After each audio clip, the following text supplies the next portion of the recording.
Aquí entra en escena nuestro protagonista, el Audi 90 IMSA GTO, un modelo que sabía muy bien cómo transmitir al público sus más de 700 caballos de potencia. La voz del 5 cilindros de Ingolstadt, en eventos como Shears Point, quedó grabada a fuego en los archivos de todo fanático de las carreras.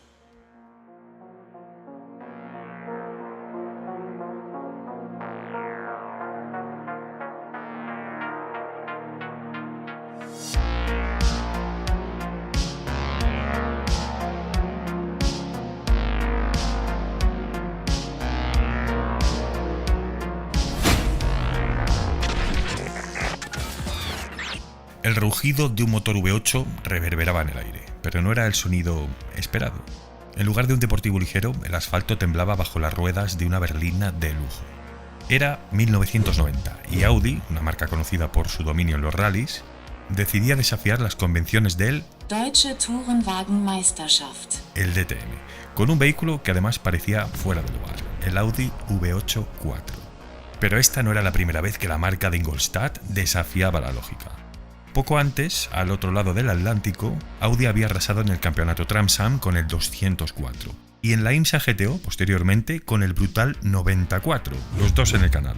Coches que hicieron morder el polvo a sus rivales y obligaron a las organizaciones a cambiar las reglas para frenar su dominio.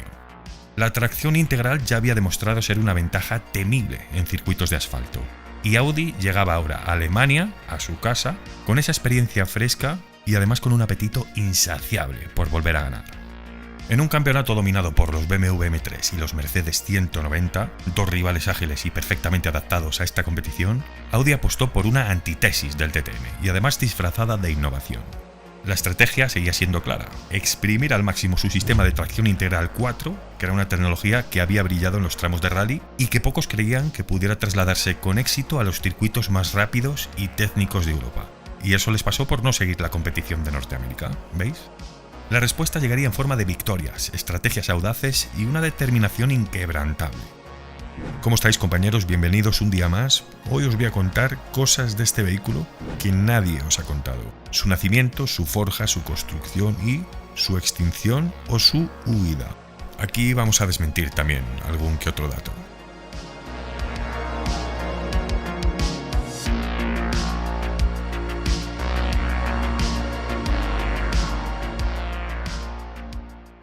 Un vehículo no es nada, sin las manos que lo construyen, sin las mentes que lo conciben y sin el coraje de los pilotos que lo llevan al límite. El Audi V8 4 DTM fue el resultado de una sinergia casi mágica, un grupo de personajes audaces que se atrevieron a pensar de una forma diferente. El maestro de ceremonias de esta sinfonía mecánica fue Conrad Schmidt, el ingeniero y jefe de Schmidt Motorsport. Era un visionario que vio el potencial oculto en aquella berlina y se enfrentó además a la monumental tarea de convertirla en un coche de carreras, todo un ladrillo, una caja de zapatos de la época. Schmidt fue el responsable de la preparación integral del coche, desde la adaptación técnica del chasis hasta la puesta a punto final. En sus manos fue donde este vehículo dejó de ser un Audi de producción para convertirse en una máquina de competición pura. Pero el modelo también necesitaba un interlocutor, alguien que tradujera las sensaciones del asfalto en datos tangibles. Y esa persona fue Hans Stuck, el legendario piloto que no solo se sentó al volante, sino que se convirtió directamente en un asesor técnico clave. Su feedback fue vital para ajustar el chasis, para perfeccionar los frenos y para pulir el comportamiento dinámico del vehículo. Stuck era el sentimiento del V8 y además su experiencia fue la brújula que guió a todos los ingenieros. Y si Stuck fue el corazón, Walter Röhrl fue la cabeza que domó a la bestia. Conocido por su maestría en los rallies, la experiencia de este piloto con la tracción total fue inestimable. Colaboró estrechamente en la evolución aerodinámica y en los ajustes finos del chasis para controlar la inestabilidad del pesado V8 en circuitos de alta velocidad especialmente. Röhrl estaba apostando por una visión única y diferente, crucial para que el coche pudiera volar con seguridad en las rectas de Aarhus, por ejemplo.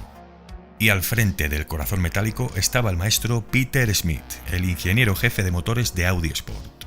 Este hombre, Schmidt, fue el supervisor de todas las evoluciones del V8. El hombre, atentos, detrás de la decisión del cigüeñal plano que ahora veremos. Su trabajo no solo constaba en maximizar la potencia, sino también en garantizar la fiabilidad de un motor que operaba al borde del colapso.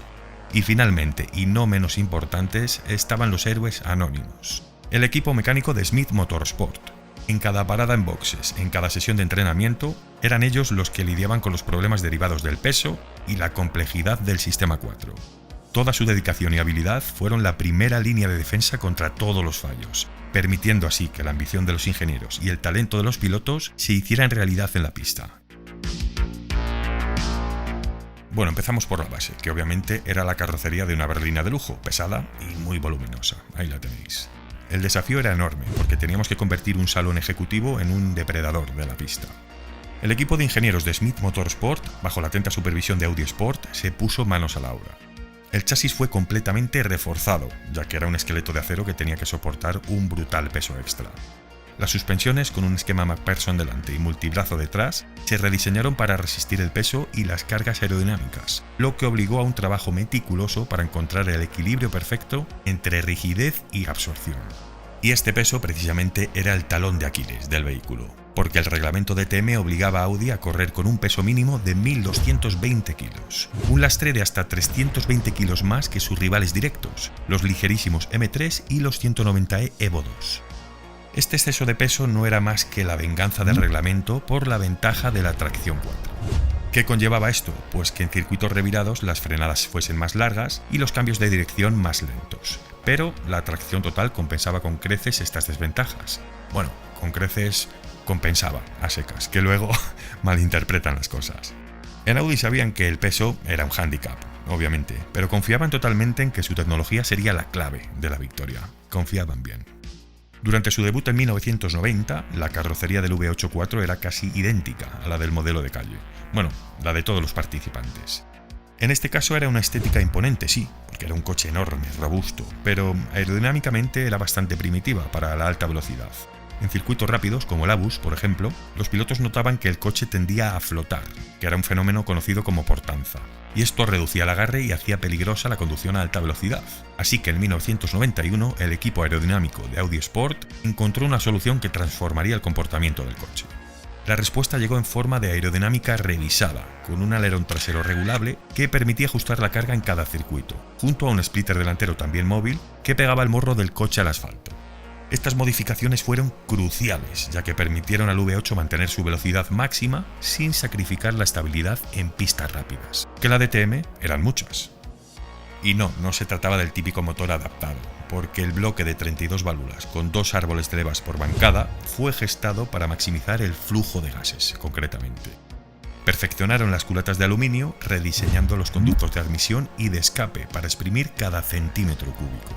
Y el resultado fue una máquina que no solo rugía con 460 caballos, sino que era capaz de girar a más de 9.500 revoluciones, un régimen que dejaba en ridículo al motor de serie. Pero atención, porque la verdadera magia, el golpe de efecto, residía en el cigüeñal. Audi, en un movimiento de astucia que pasaría a la historia, decidió reemplazar el cigüeñal crossplane, el cigüeñal cruzado típico de 90 grados, el que usan los V8 americanos y los coches de calle, concretamente por su suavidad, por uno plano, un flat plane, uno de 180 grados. Era una jugada maestra de ingeniería, un cigüeñal más ligero que permitía al motor subir de vueltas con una agresividad pasmosa, y además mejoraba la respuesta del acelerador y daba un sonido tan agudo y tan metálico que nadie podría confundirlo con un V8 de serie. El artífice principal de esta maravilla técnica fue el susodicho ingeniero jefe de motores de Audi Sport, pero por supuesto Start de Maña tuvo todo el respaldo y la firma autorizada de la alta dirección del Gstaad. Este cigüeñal no solo cambió el comportamiento del coche, sino que también encendió la mecha de la discordia. BMW y Mercedes no se podían creer el rendimiento del Audi, así que, junto a la federación, comenzaron a presionar. Recordemos que la normativa DTM de la época era ambigua y estipulaba que el motor debía ser de origen o de producción. Y con estas, el equipo de Audi argumentó con una lógica impecable, la verdad, que habían cogido el cigüeñal de origen y literalmente lo habían doblado para convertirlo en un flat plane, por lo que seguía siendo una pieza de origen modificada. Sin embargo, la Oberste Nationale Sportkommission, la máxima autoridad deportiva de Alemania, no lo vio así que al final los comisarios técnicos, ante la presión y el escándalo mediático que se había formado, acabaron dictaminando que el cigüeñal plano no se consideraba una pieza de producción, conforme a las reglas, entre comillas, y prohibieron su uso. Después de esto, Audi se sintió traicionada, lo vamos a ver más adelante. Consideró que las normas se habían cambiado a mitad de la partida, Esto dejó un vacío inmenso, realmente, y una polémica que aún hoy se recuerda como uno de los mayores escándalos de la historia de la DTM. Pero también queda una parte importante, porque en un campeonato dominado por la propulsión trasera, el Audi V8 4 llegó como un rayo de audacia con su sistema de tracción integral permanente. Pero ojo que no era el mismo 4 que el de los coches de calle. Aquí cada componente estaba preparado para la guerra. El corazón de este sistema era el diferencial central Torsen, que era una maravilla mecánica que, a diferencia de un diferencial convencional, no necesitaba que una rueda patinase para funcionar. El nombre Torsen es una contracción de Torque Sensing, y eso es exactamente lo que hacía: sentir la resistencia de cada eje y enviar el par motor allí donde más se necesitaba. En condiciones normales, el reparto era perfecto, 50-50. Pero en cuanto un eje perdía agarre, el Torsen transfería automáticamente la potencia al eje con más tracción, permitiendo así al V8 encontrar agarre donde otros coches simplemente patinaban. Esta ventaja se magnificaba bajo la lluvia, concretamente, o en circuitos con superficies deslizantes, donde aquí justo el Audi era prácticamente imbatible. Y para soportar las brutales exigencias de un V8 de competición, Audi no se anduvo con medias tintas, porque encargó una caja de cambio secuencial de 6 velocidades de competición a la firma británica Hewlett. Esta transmisión no era una simple adaptación, sino una pieza de ingeniería diseñada desde cero para gestionar la entrega de par masiva y la constante demanda del sistema de tracción total. Y aún así, veréis un poco más adelante, no fue suficiente.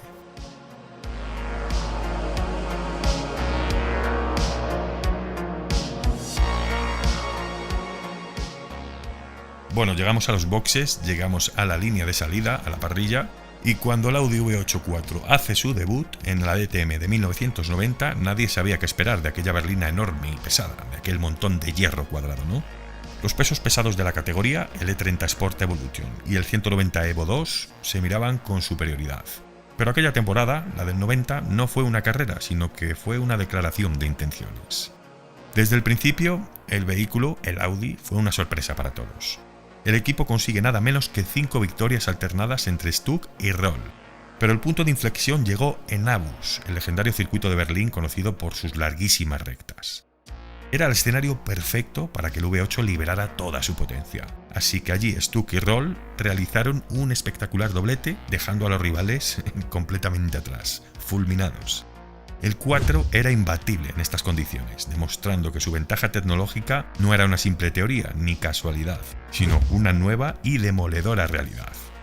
Hans Stuck se proclamó campeón en la última carrera de aquella temporada, en Hockenheim. Selló un título que nadie, ni siquiera el más optimista, habría vaticinado al principio de la temporada, y esa victoria no fue recibida con aplausos unánimes. Por un lado, la admiración era inevitable. Un fabricante de coches de lujo había entrado en la categoría reina de los turismos alemanes con un vehículo totalmente atípico, y en un solo año había destronado a los titanes. Pero la otra cara de la moneda era la polémica. Los equipos rivales y la propia Federación Alemana no tardaron en cuestionar la legitimidad de su dominio. Las protestas sobre el sistema de tracción y el cigüeñal plano no tardaron en llegar, y el éxito del Audi V8 4 se convirtió en el catalizador de una de las guerras tecnológicas y políticas más intensas de la historia del DTM. Sin embargo, la campaña siguiente fue la de la consolidación, con Frank Biela logrando el segundo título consecutivo, y el ruido de fuera de la pista ya era ensordecedor.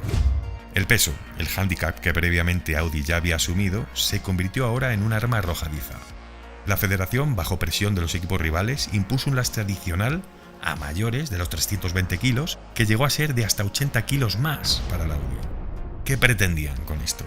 Pues neutralizar de forma artificial la ventaja de la tracción 4. Tras una serie de apelaciones y tensas negociaciones, Audi consigue que la cifra se reduzca a 30 kilos, pero la intención seguía siendo clara, que Audi no lo tuviese fácil. Algunos en este punto dijeron que no se trataba de competir en igualdad de condiciones, sino de castigar el éxito. Esto ya depende del prisma con el que mires las cosas. Hay muchos matices. Y a mayores, la innovación también tenía su peaje en la mecánica. El sistema 4, como os advertí, pese a su genialidad, sometía a la transmisión y a los diferenciales a un esfuerzo colosal. A pesar de la robustez de la caja de cambios Hewland, la temporada no estuvo exenta de problemas de desgaste. Cada carrera era un riesgo constante, un delicado equilibrio entre fiabilidad y rendimiento que el equipo Smith Motorsport estaba gestionando al límite. Y el golpe de gracia llegaría en 1992, cuando la controversia del cigüeñal plano al final estalló definitivamente. Así que a pesar de los 2 campeonatos ganados, la marca se sintió traicionada. Como os dije, igual que si las reglas se hubiesen reescrito a mitad del partido. La acumulación de todas estas dificultades, sumada a la polémica del cigüeñal y a la sensación de que las reglas estaban en su contra, llevó a Audi a tomar una drástica decisión, la de retirarse del DTM en aquel año 1992. ¡Ojo! Audi se retiró, no fue excluido o expulsado, como se acostumbra decir por ahí.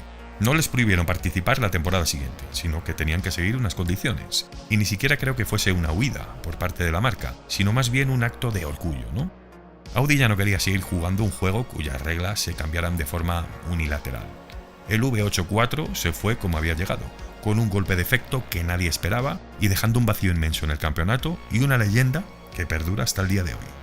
Pero cuidado porque aquí no acaba la cosa, porque en su retirada alemana, y previamente, el V8.4 había intentado colonizar Bélgica, el campeonato local Procar, y no fue un simple exiliado del DTM, sino un proyecto con identidad propia. Los chasis desnudos que salían de la planta de Neckarsulm, en Alemania, viajaban hasta el taller de Frank Dubois, en Bélgica, y ahí se les daba la forma de maquinaria de guerra, maquinaria belga. Dubois Motorsport era el equipo oficial de Works para Audi Sport en Bélgica, y fueron los encargados de construir y dirigir los V8.4 Procar bajo la bandera del Belgian Audi Volkswagen Team, que en este caso incluso contaban con un lastre de peso superior, que era de hasta 50 kilos. En este territorio belga había filosofías bastante diferentes en cuanto a reglamento, por lo que el paquete de DTM con el cigüeñal plano nunca estuvo disponible. Pero los resultados fueron incluso mejores que en Alemania a pesar de esto, porque obtuvieron 3 títulos consecutivos, aunque a decir verdad el nivel de competencia era mucho menor que el DTM. El modelo también se alineó en pruebas de resistencia como las 24 horas de Spa, aunque ahí sus resultados sí que fueron más modestos. Imaginaros, este aparato tenía que parar a beber en boxes cada 2x3. Os voy a ser sinceros, yo siempre he sido partidario, al menos en las competiciones de turismos, en concreto, siempre he sido partidario de la igualdad total. Es decir, si corres con tracción 4, es normal que te pongan lastre, tienes cierta ventaja frente a los demás, sobre todo, especialmente en el campeonato británico, cuando prácticamente en más del 50% de las carreras llovía. Entonces, lo veo justo el lastre y veo justas las limitaciones. Os leo a todos en los comentarios y muchísimas gracias a todos, os mando un abrazo grande, espero que estéis disfrutando del verano, dejarme todo vuestro apoyo para que YouTube nos posicione, un like, compartir, si queréis haceros miembros y apoyar al canal, €1 al mes y como siempre nos vemos el domingo a las 21:00.